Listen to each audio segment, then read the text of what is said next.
So I was asked to talk today about inheritance tax and EU law. So why inheritance tax and EU law? In the past, it was really a very limited issue because people were not moving around like they do today. Nowadays, as we can all see, for you traveling today, when you discuss a bit with your colleagues, you hear a lot of people who have been traveling along as workers, as independents, or just for holidays or whatever. And it might happen in that case that you die abroad. Unfortunately, hopefully not today, but it can happen that you die abroad and not in your country of your nationality.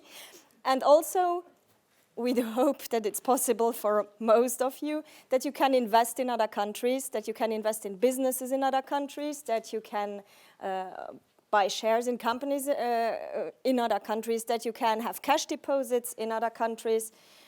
Be careful, of course, with the tax administrations for other reasons, but we still hope it can happen. And that you might also buy property in other countries, a holiday home in southern of France, whatever. So nowadays, thanks to the EU, in Europe, the number of people who have used their free movement to move abroad or to buy property abroad is very important. And that's why today we see that the number of people having an issue at the moment of their death with inheritance cases and inheritance tax cases, that they have really increased over the last years. Also, we can see that in Europe, the population, you have an aging population, so we have lots of people who are older than 50 or 60 years, so obviously that's really something over the next years that will be more important. And an area where it's really very important is for the family businesses, because often people running a family business, they are not eager to give their family business to the next generation while they are still alive.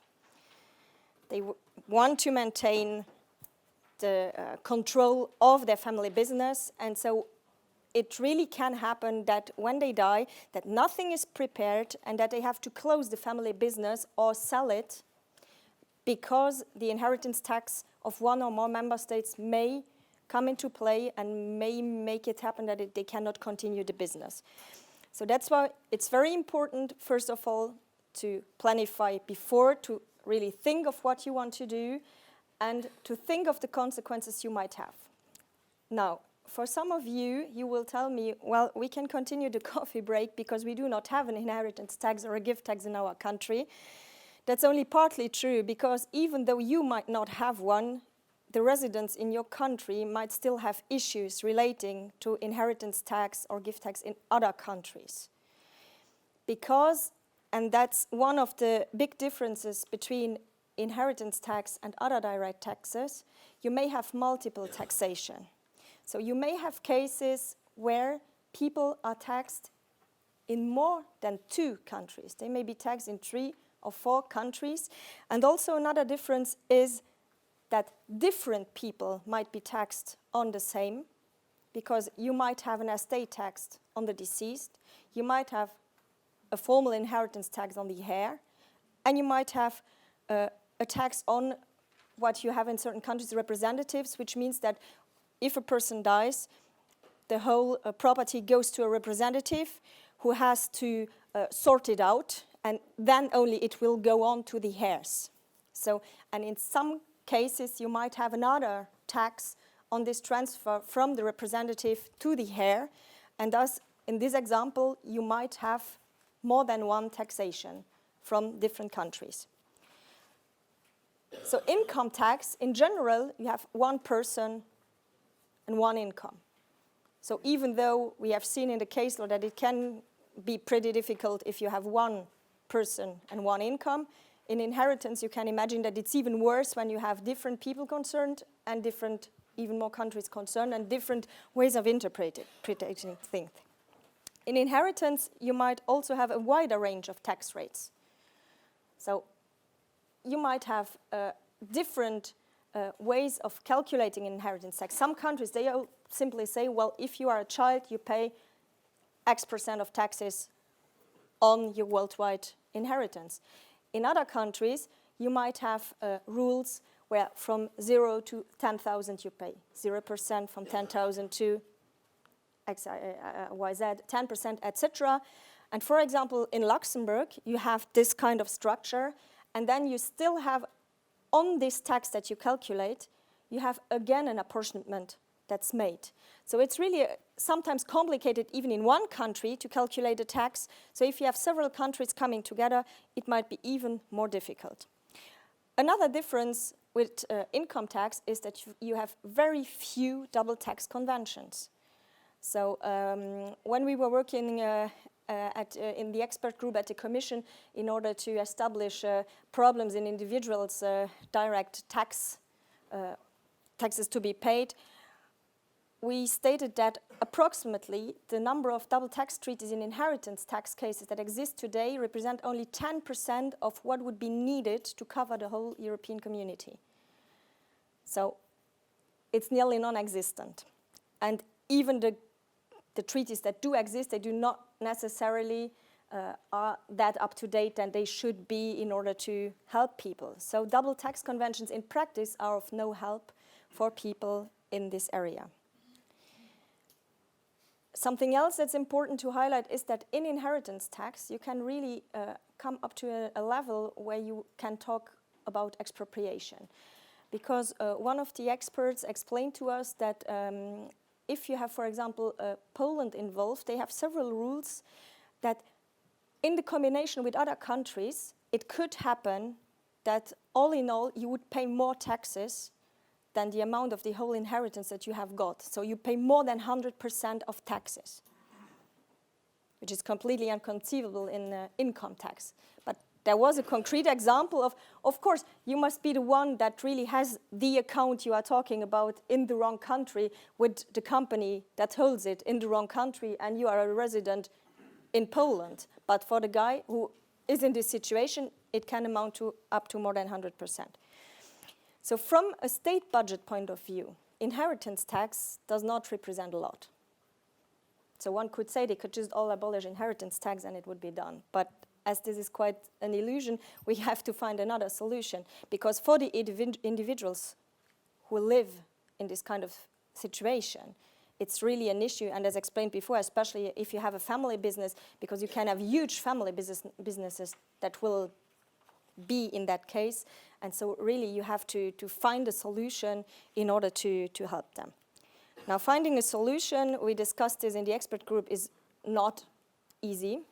There is no solution that you could implement right away and that all the member states would agree to. Our final solution was that one inheritance should be subject to one tax. That would be the only way we found that really for the individuals it would be easiest, because they would have to handle only one tax administration, and in most cases even the tax administration they would not need to handle with each other. Of course you can then say that in cases, for example, of immovable property, but they should receive something. But then in such particular cases you could say, well, in that case the two countries find a solution, they pay a compensation on what they received, and that's it. Because another solution we were talking about was a multilateral treaty. Could, in theory, be a solution, but again, it will be very difficult there to tackle all the different problems that we could have. Because what kind of conflicts could arise? You can have different kinds of conflicts, and I will only give you a very limited list this morning, because otherwise I could talk for the 2 whole days on this. The main conflicts that are highlighted are, I will put it here just to give it to you. We have a residence source issue that we can have, a residence, and a source.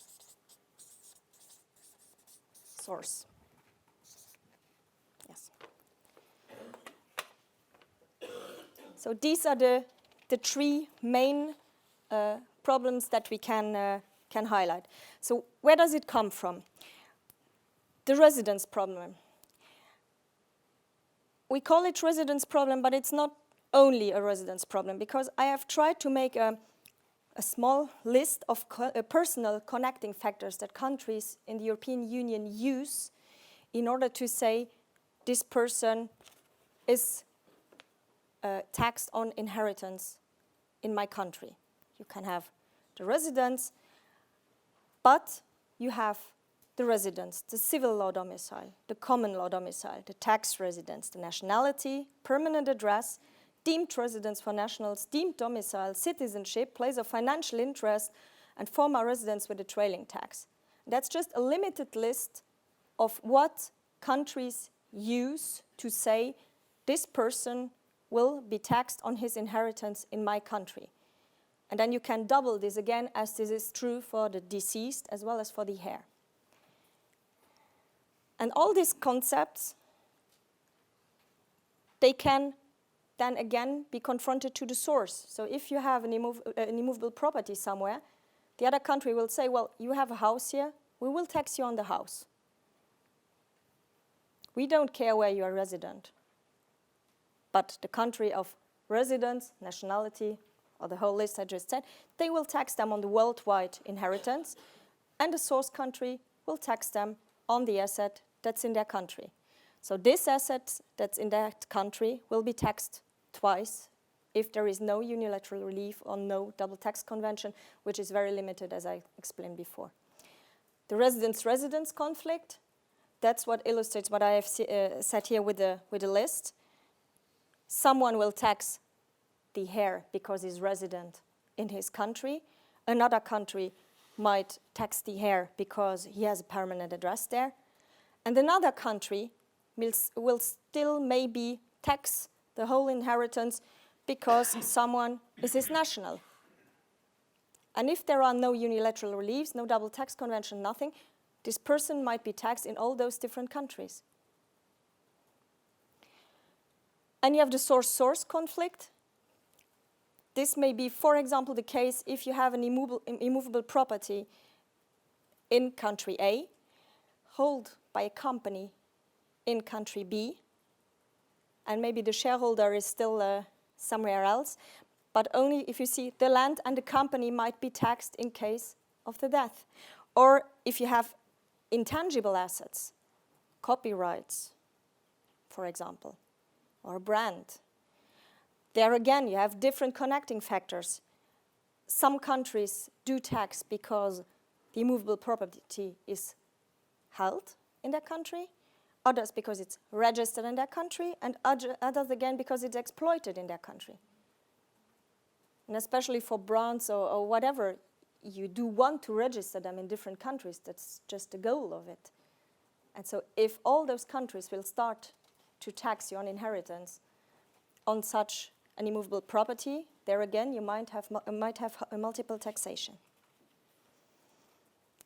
Are there solutions?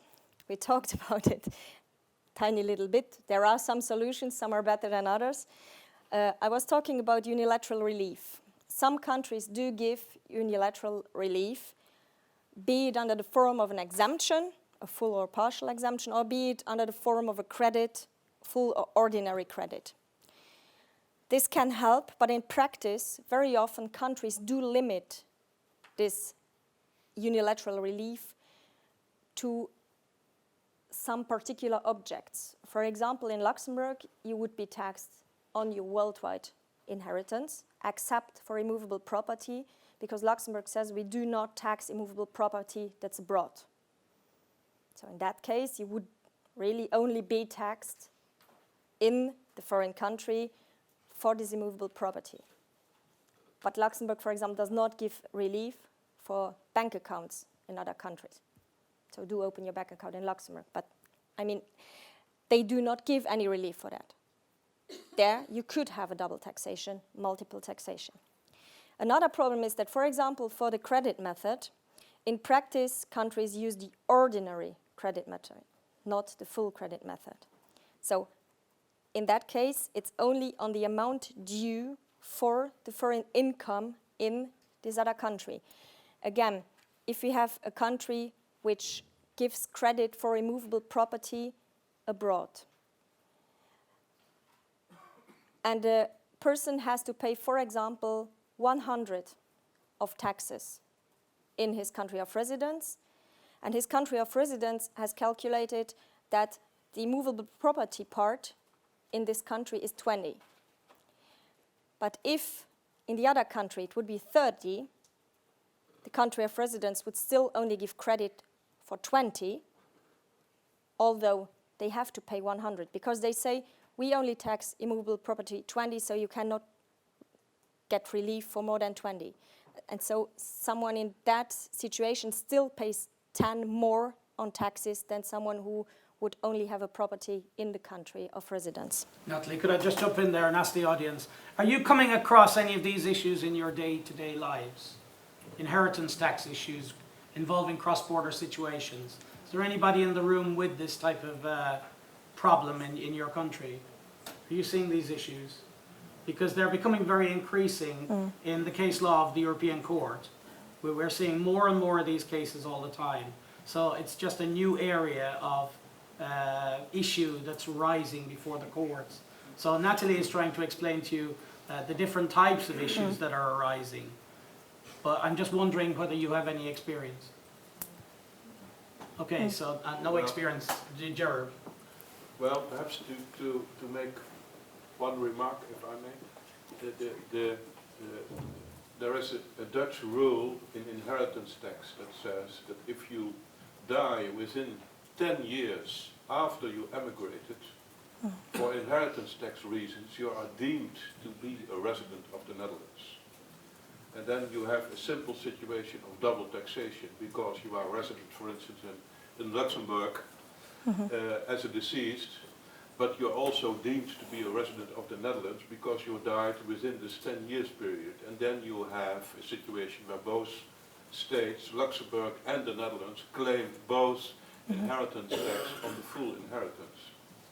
And of course this 10 years rule is a kind of anti-avoidance rule, yes, but it leads to double taxation. But does the Netherlands not give a credit, like Nathalie was saying there? She was explaining that some states give a credit.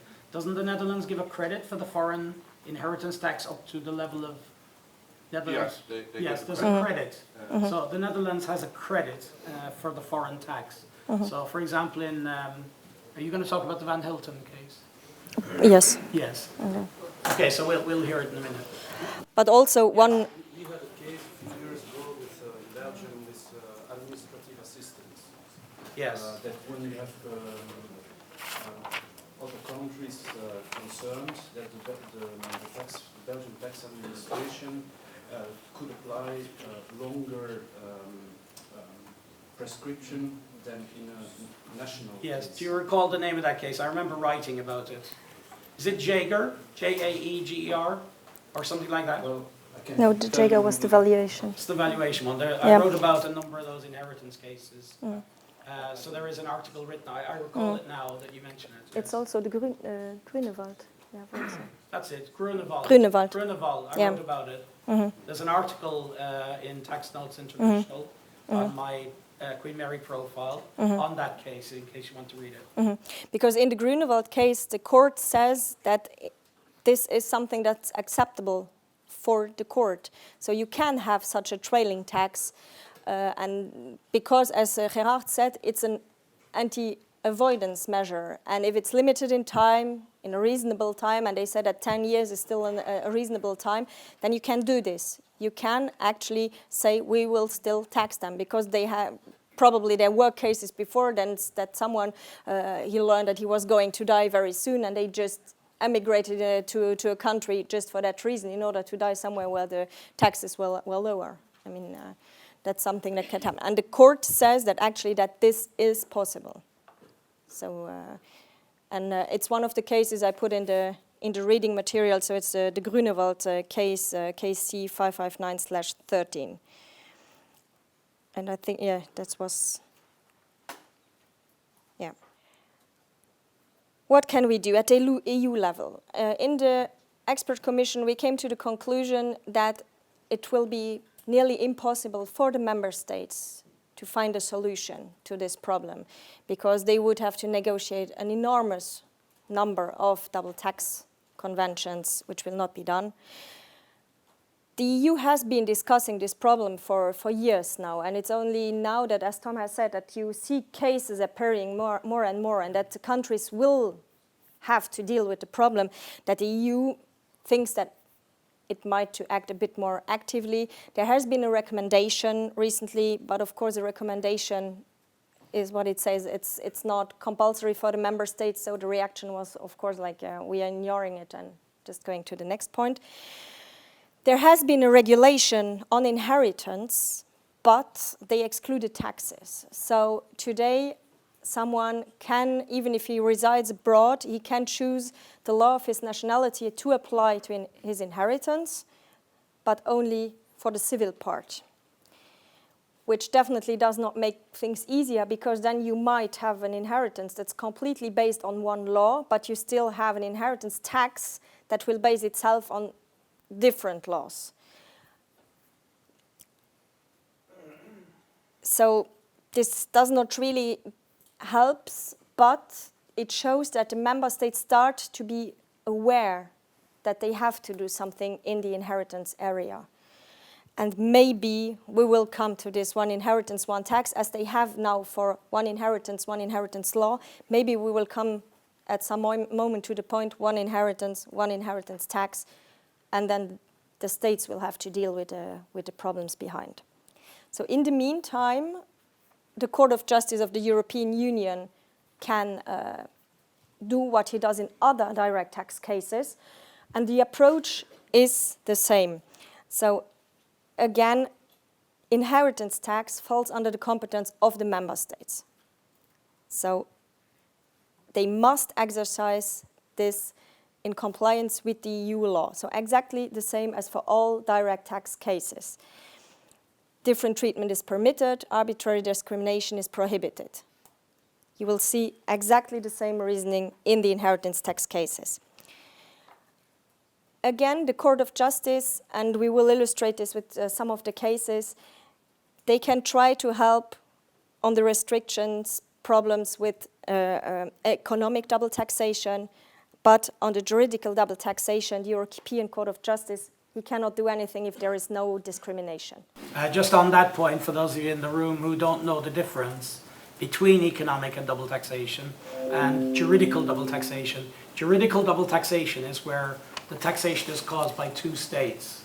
So both states are competent to charge the tax, as Nathalie was pointing out. So this matter needs a tax treaty or a directive to fix the problem, and those rules don't exist, generally speaking. Mm-hmm. So this was also the case that we were talking about before. You have this trailing tax in one country that is accepted, and you have another inheritance tax in another country. This is accepted by the court. Both can tax according to their sovereignty, especially because a credit is given, then the court will not intervene. And just to explain a trailing tax for those of you who haven't come across it, is that the Netherlands has a particular rule which tries to block their residents from leaving to avoid paying inheritance tax. If you leave the country for more than 10 years, you avoid paying inheritance tax in the Netherlands, if I'm correct. But if you die within the 10-year period, the Netherlands chases or trails its own nationals. So Dutch nationals are treated as resident in the Netherlands and taxed if they die within 10 years of leaving the Netherlands. Now, you may think that that's not interesting, but it's actually an example of a case of reverse discrimination, and we see a couple of examples of this in the court's case law. You can treat your own nationals worse than your foreign nationals living in your country, and that's an example of it. The name of the case is called Van Hilton, for those of you who are interested. If you want an example of a reverse discrimination case in the court's jurisprudence, the Van Hilton case is a perfect example. So I will briefly give you the way the court is analyzing the cases. I will only give it in short words because I think you will do this anyway tomorrow. So I'll just give you the following of the reasoning of the court, but without going into details. So the court always first analyzes whether there is a free movement involved. So if there is no free movement involved, the Court of Justice cannot act, and you cannot say, I'm competent and there is a restriction. Okay, so they will first see whether there is a free movement involved. In the inheritance tax area, you have the free movement of persons, you have the free movement of freedom of establishment, and the free movement of capital that's involved. I will come back to these details later. The court will then analyze whether we are in a case where there is discrimination, over-the-cover discrimination, thus nationality, or in another way but coming to the same result, or whether there is a strict restriction on free movement, as I said before, on one of these. Then it will analyze whether the person who we are talking about is in a comparable situation than a national. If so, the court will analyze whether there is, it may be a justification for this restriction, which could happen. And if there is a justification, this justification will still have to be proportionate to the goal that you want to achieve. So I will not go more into details, as I said before. Tom will talk about this tomorrow. But that's the reasoning of the court, that it applies in each and every of his cases. Another thing you always have to check is whether we are in the situation of a host case or an origin state case. If you are in a host state case, this means that someone has exercised a free movement, that he is in another state who is the host state and who is not allowed to treat him differently than the other people in this host state. So it's a question of national treatment and also, a bit more recently, more of equal treatment that they have to respect. Then you have the case of an origin state, and we will also see some cases in that area. The origin state is not allowed to hinder his nationals or residents to move abroad, be it physically, be it by investing in another country. To give you an example of a host state case, the Welte case that was also in the list to read, there was an immovable property in member state A, and there was a heir living in Switzerland, and the deceased, he was also a resident in Switzerland. Member state A, where the immovable property was situated, they gave a tax-free allowance. But this tax-free allowance was less for non-residents than for residents.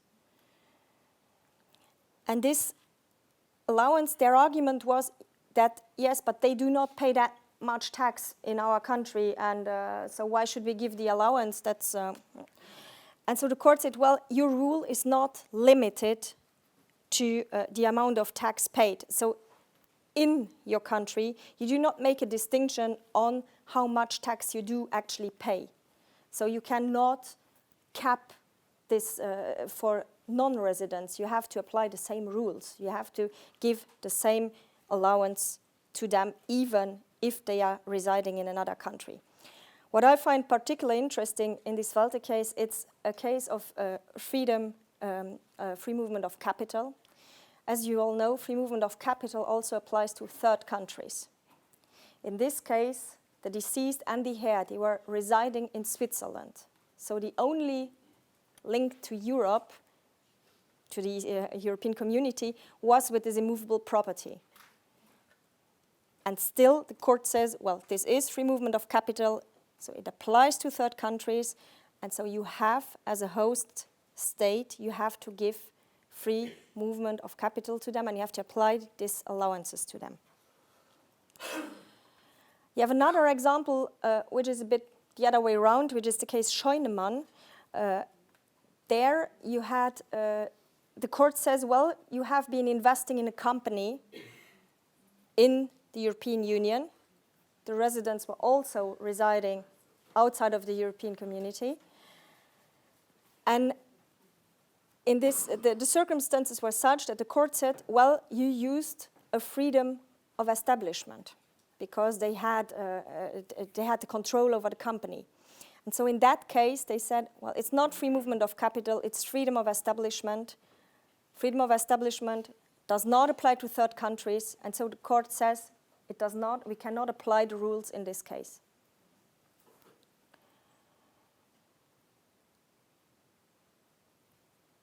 Another case that's very interesting in relating to the origin state, that's the case Goertz.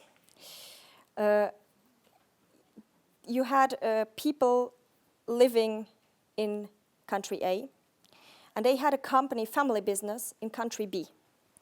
And in country A, you had a rule that you could receive exemptions limited to family businesses, so it really had to be a family business, and this exemption was only given if for the 3 years previous to the death of the owner and the 3 years after the death, this family business employed at least 5 workers in member state A. So it was clearly a rule to promote workplaces in country A. And so they did not apply the exemption for the inheritance tax in this case, because here the family business was abroad, and even though they had employed workers for 3 years before the death and 3 years after the death, but in member state B, member state A did not want to give exemption. And there again, this court says that's not possible, it's not acceptable, there has been a free movement that has been exercised. They have even they have respected the rules, but not in your country, and if you do not grant them the relief, there is a restriction.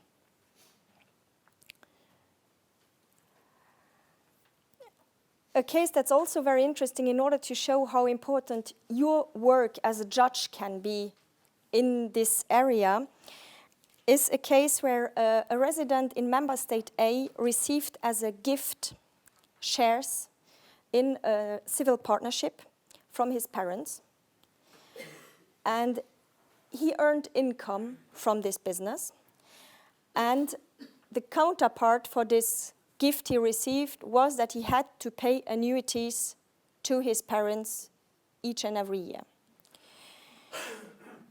If the person would have been living in the same country than his parents, he could have deducted these annuities from the income he received from the business. But as he was living abroad, he could not deduct these annuities. And there, in the case, the court does not give you an answer whether in this precise case he should receive the annuities or not, because the court said, well, you have to analyze the situation, and there we could now draw a comparison to the Schumacher case, but I think you will cover that tomorrow too, so I will not go into details of this case, but here the court says, well, we have the national judge must analyze whether or not this person who received the gift and who pays the annuities is in a comparable situation to a resident in the other country. So if he receives substantial income in his country of residence, and if his country of residence is then better positioned to take into consideration his personal situation, to give him a deduction, then it's normally his country of residence that should give him this deduction and not the country where the business is situated. So the court really insisted on the fact that it's the national judge who has to analyze in each and every case whether or not in this situation the situation is comparable. Of course, the European Court, they cannot give a precise answer on a precise situation because they do not know exactly which country will give which benefits to which one of his taxpayers and what his personal situation is. So that's why it's very important for the judges to do so. And especially in this area, again, inheritance tax can be a very, very high burden for the individuals and for family businesses. So it's very important to have judges who understand this and who will help this individual to get his right when necessary. Another case which I find very interesting is the Allgäu case, which is a case where you have a German bank with an Austrian branch, And Germany requires notification to German national authorities of deposits of cash in banks or branches of his banks if a deceased had a bank account over there, if there is no such obligation in this other member state. So, as I said, in this case it's Germany and Austria. As you know, Austria had kind of banking secrecy, and Austria even made it a criminal offense if a branch would breach this banking secrecy. So here you had a German bank who was in a situation where they had to give the information to the German national authorities. So they had to receive the information from the Austrian branch, give it to the German authorities, although they perfectly knew that from an Austrian point of view, they were committing a criminal offense. And still there, the court says that's not a reason why you should not do it. It's Germany has a tax sovereignty, Austria has a tax sovereignty. It's not solved. That's a kind of juridical double taxation. Because in Austria, you would maybe tax it. We don't know it. But in each and every case, they are obliged to give the information because there was at that moment no automatic disclosure to the Austrian tax authorities. And so you would have to declare it to Germany where it would be taxed. So you see that these cases can go very, very far. The problems arise on different levels. I said before, resident source, source. You can also have it on a valuation problem. We talked briefly about the Jäger case before. You can have a different valuation of an immovable property. Maybe country A says your immovable property is worth 100. The other country says it's 200. And then even if you have a credit for something, you will not have the same result, because you will still pay more taxes than if you had had all your properties in the same country.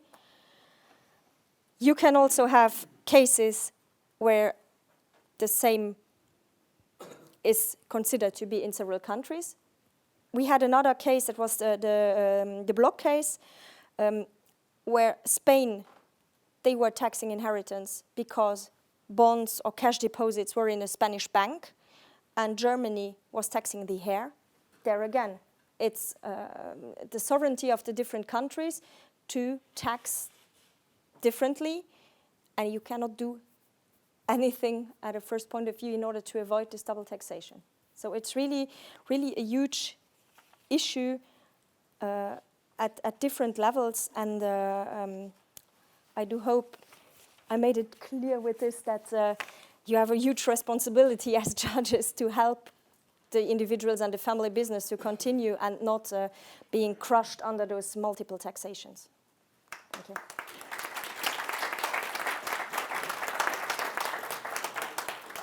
Well, for those of you who were in Rome a couple of years ago on this training, I seem to remember talking about, oh yes, the microphone, I need this microphone.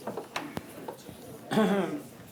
The reason why a lot of this inheritance tax stuff is of interest to the people in the room, and the reason why we included it in the program, is this is a growing area of concern when people are moving from one state to another to retire. So whenever you're retiring, or you're buying shares abroad, or buying family homes abroad, or mobile homes, or holiday homes abroad, these issues are going to come before you. Why is the European Court not dealing with these issues, and why is it referring it back to the National Court? The European Court has no competence to deal with fact. It's your job to deal with facts, Timothy Lyon said this morning. Yeah, it's the national judges that have to deal with facts and issues. It's only when there's an issue of EU law that the European Court can give you an interpretation or some guidance on European law to assist you to come to the decision in your case. And that's why you would use the preliminary ruling procedure. But basically, national judges need to be aware that you may have to decide these issues. So that's why we've included inheritance tax in the training program, because you can see in the next 10 years that there's going to be an increasing number of these cases coming before national courts. They're only just starting. in the last 15, 20 years. Why? Because free movement of capital was the last freedom to be liberalized. And you might like to make a note of a directive that, if you've never looked at it, you should read it. It's a directive that was repealed in 1990. It's Directive 88/361. And at the back of that directive is Annex 1. And in Annex 1, there's a list of what the EU considers to be a free movement of capital. What is a movement of capital? And in that list, there is a reference to gifts and inheritances. And they are regarded as capital movements. Now, the court continues to refer to this particular directive in terms of the annex whenever it is considering whether or not a free movement of capital is involved. So just be aware of that. I think the other comment I want to make is that there's one very interesting inheritance tax case, which is pure tax avoidance, pure tax planning on not paying inheritance tax. And it's a case called Barbier, B-A-R-B-I-E-R, Barbier. If you haven't read it, you all need to read it, because tax planning done properly is perfectly allowed by the European Court. And Barbier is an example of an inheritance tax planning case that was approved by the European Court. Professor Meeuwsen, do you have a comment? Because Van Hilten was a very interesting Dutch case. Any comment? Thanks, Teresa. No, of course I can imagine that there will be more inheritance tax cases in the future.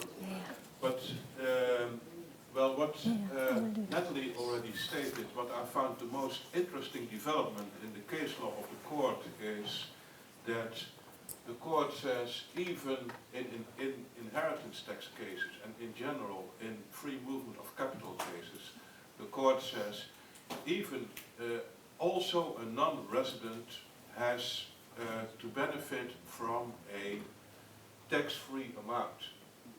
And for instance, if you have, and for instance in inheritance tax cases, you have for a spouse, for instance, often a very big tax-free amount. And so also in non-resident situations, one can benefit from that in comparison to if the deceased were a resident. And that is, I think, a very new development. I know that member states were very much against it. And I had a dividend tax case where the same issue said, and also in the dividend tax case, concerning a non-resident, the court said, when comparing a non-resident with a resident, you have to take the tax-free amount into consideration as if it were a resident. And well, that is fairly new, and but I think when we talked about it, obviously the court says it's not linked to the personal situation, but it's linked to the capital. Yes. And that's why everyone should benefit Yes. from it. Just one other quick comment before Nathalie responds. Nathalie referred to Commission recommendation. Have you come across Commission recommendations in your day-to-day lives? Well, very often the Commission will look at the case law of the court and issue a recommendation as to what the case law means. Now, I thought that recommendations were not binding. Well, they may not be binding, but they are used by the European Court in interpreting the law in that particular area. So they do have significance. So I'm not saying that the Commission always is correct in its analysis of the European law, but I want to make you aware that recommendations are more than recommendations. They are used by the court in terms of interpreting the area of law. So they can have a bigger significance than a recommendation to the member states because of the impact that they can have in the eyes of the European Court judges. And obviously, in your eyes, when you're interpreting an EU law area that you may not be very familiar with, one of the documents that you are allowed to look at in coming to your understanding of EU law is a recommendation. Now, I remember in Rome that I gave a paper on this, and I gave the citations, but the name of the case escapes me at the moment, where the court made this very clear that you can do that. And I'd like to hand the floor back to Nathalie, just in case there's any final comments. Yes, I just want to share a practical experience I had in Luxembourg, because as you can imagine, in Luxembourg, as it's that small, we have lots of people coming cross-border each and every day, so we have lots of cases where cross-border inheritances are at stake. And I had a kind of bit of reverse case very recently, because we had a person who had been residing in Luxembourg and who has moved to France. He had bought a house there and he was residing there. In Luxembourg, we have an official register where people have to register with, saying, I'm leaving this part of the country, I'm going to another municipality. When he left for France, he declared that he was going to live in France. Later on, he sold his house in France. He moved from this place, but he never changed his declaration on municipality in France. So in Luxembourg, the address we still have on our official register is the address of the sold house. He has 2 immovable properties in Luxembourg. He has no children, so the heirs come from its great-great-uncles or nephews or whatever, so you can imagine on the amount of inheritance tax they would have to pay if only one country was at stake. And here we had a problem that it was not possible for us to establish his residence.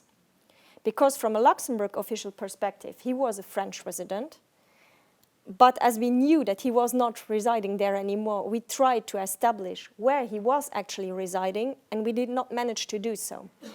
We wrote to the French tax authorities to ask them to confirm that he was not considered a tax resident, as in France, it's the tax residency that's relevant for inheritance tax. We never got an answer except with a link on to their website on where you can find the rules on how to establish residency. That's it. But we did not receive any formal information on where he was resident or whether or not he was considered a resident of France. Then the heirs, they decided that finally, as it was that complicated, they would just not accept the inheritance. As there was immovable property in Luxembourg, they had to go to the court in Luxembourg to tell them that they would not accept the inheritance. But they also had to go to France because from an official point of view, from a Luxembourg point of view, he was somewhere in France. When they went to the court in France, the court told them, well, we cannot accept that you do not accept the inheritance because you have to bring us a proof on where he's resident. So, and there you see how it becomes impossible from a practical point of view, because the problem was the Luxembourg tax authorities would not accept to have a declaration of inheritance, because in Luxembourg you have this distinction, declaration of inheritance if it's for a resident, and declaration of transfer if it's only for immovable property. So in Luxembourg, they would not accept the declaration of inheritance for the whole, because in our system, he's not a resident, and France would not give us anything to say that he's not a tax resident, but we would need to prove that he was a resident in France in order to not accept the inheritance. So it's a complete mess. Nobody can tell us where we can get the information. The French authorities do not accept our declaration of death the way it is, because there are information missing, according to them, although it's our official paper. So there's no way out. And it's the kind of case, you will not go to court for this kind of case, because they do not want to accept the inheritance anyway. And in this case, what's even more complicated is that one of the lines is not established, because as we are quite far away, we need to establish the line, the motherly line, which is somewhere in Italy. So everybody gave up a bit, but that's the case. There will be 2 immovable properties just floating around in Europe, in Luxembourg somewhere up to a certain moment. Yes. Any questions or comments? Yeah, wait for the microphone, because the guys over here will love to hear. I find my case back, it's not relevant. It's Halle and others against Belgium, 15 September 2011. Okay. And it's quite important because it's procedural. Okay? but the court says Articles 63 TFEU must be interpreted as precluding legislation of a member state, which provides, as regards inheritance tax, for a limitation period of 10 years for the valuation of registered shares in a company in which the deceased was a shareholder and whose center of effective management is established in another member state, while the same limitation period is 2 years when the company's center of effective management is in the first member state. And the reasoning was that the Belgian tax administration said we need more time because it's abroad. And the court says, and it's more and more important, you have administrative assistance, the directive from 77, now it's replaced by the directive 2016, I think. And I find it more and more in the reasoning of the court that you need to use the administrative assistance when you can use it. Yeah, the European Court does not accept administrative difficulties as an excuse for treating non-residents differently to residents very often. So the free movement of capital, the free movement of businesses, the free movement of workers, and the free movement of service providers, and now the free movement of citizens, EU citizens, from one state to another, is being protected by the European Court. But remember, as judges, you are also the front line of this protection. So the cases come to you usually first. And it's up to you to decide on whether or not the person's EU law rights should be protected or not. It's really down to the judges at your level to decide whether or not EU law rights can be protected. Timothy, you do a little bit of inheritance stuff from time to time. Have you come across anything interesting in inheritance? I know you were working on the special group, so that was probably the European Commission has probably trashed out these interesting issues in front of you. Is there any solution in the pipeline? Well, as Nathalie suggested, we have drafted a report which gives some options for future activity, but I think Nathalie is also right to say that this has been considered as a problem at EU level for many, many years. But it is, I think in my practice and in many other people's, a problem that is now becoming very serious indeed. And it is having a great impact on people's willingness to use their free movement. I see businesses regularly where one says, don't move, don't develop your business in this way because you will run into the most enormous difficulties with inheritance tax. It happened, you may remember a while ago, there was some kind of truckers' protest at the level of duty that was paid on petrol, particularly in the United Kingdom, and all the truckers decided that they would set up a business in Calais, which there's a very good reason for going to France, and I would never say you shouldn't go, but what they didn't realize is that they had moved the registration of hundreds of lorries overnight, almost, to France. And because a lot of these lorries were in personal ownership, they suddenly had got an awful lot of assets in France. And one or two of these truckers were not terribly healthy people. You know what truckers are like. And they had the most enormous potential inheritance tax problem that nobody had thought about. So it's a real problem. I have a number of cases at the moment on my desk which deal with special difficulties arising between the United Kingdom and the Republic of Ireland. You kind of think that this is going to work only if people do exotic things. And it's not true. As you know, we have a land border with Ireland. You can just move 10 miles and you have the most amazing problem. Not only do you have problems with tax rates, but you have problems of getting even tax authorities that speak the same language to talk to each other. So these are huge problems. In terms of what you do as judges, I'd say to you two things. One, remember the duty of sincere cooperation when you are faced with things like recommendations. There is a duty on member states to take account of recommendations, not necessarily to implement them, but to take them into account. And they don't do it. That's the first thing. Let me bring this interesting inheritance tax talk to a conclusion.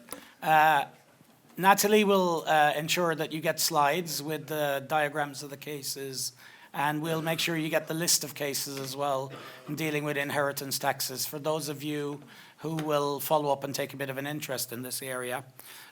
Again, at the national level, one would expect that at least one judge takes a responsibility for keeping an eye on these type of cases, because you at some stage will need the experience of understanding what the European Court is saying in these inheritance tax cases, not only just to see what they're saying, but in terms of looking at the types of rules that are being challenged in other member states. I see there's a Spanish representative down there on the right. I know that Spain has very complicated situations involving inheritance tax because of the different administrative areas within the country. And then what happens if you're non-resident? Yeah, in terms of how you're treated by the different areas of the country with the different inheritance tax incentives and rules. So let me pass the microphone over to Dr. Caterina Peru. Caterina and myself have been working in this international tax, EU tax area now for many years. She ended up coming to London to do a PhD with Philip Baker. She finished it a few years ago. I haven't seen any grey hairs there from the PhD, but it tends to drive people.